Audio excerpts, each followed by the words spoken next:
এই যে ভাপা হবে তো না, বসিয়ে দিচ্ছে। এটা কি সর্ষে দিয়ে হচ্ছে তো? সর্ষে কাঁচা তেল দিয়েছেন ওপর থেকে। আর কটা কাঁচা লঙ্কা দিয়ে দিন। দিয়েছেন?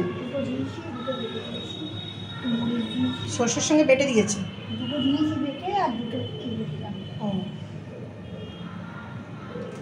আর লেজা মুড়োটা ভাজবেন, তাই তো? আজকে মাছের তেল আর ভাপা দিয়েই পুরো ভাত খাওয়া হয়ে যাবে, বলো, তাই না? ইলিশ মাছের সময় ইলিশ মাছ ভালো লাগে তোমার খেতে? হ্যাঁ, মোটামুটি।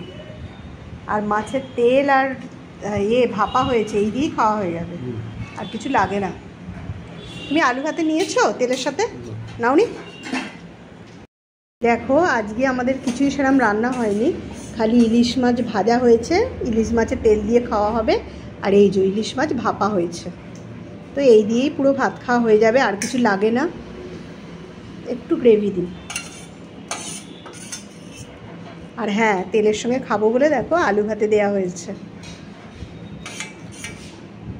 ব্যাস হয়ে যাবে। তো দেখো, এই হয়েছে আজকের রান্না। ইলিশ মাছের তেল, একটু কাঁচা লঙ্কা নিলাম, আর সামান্য একটু নুন।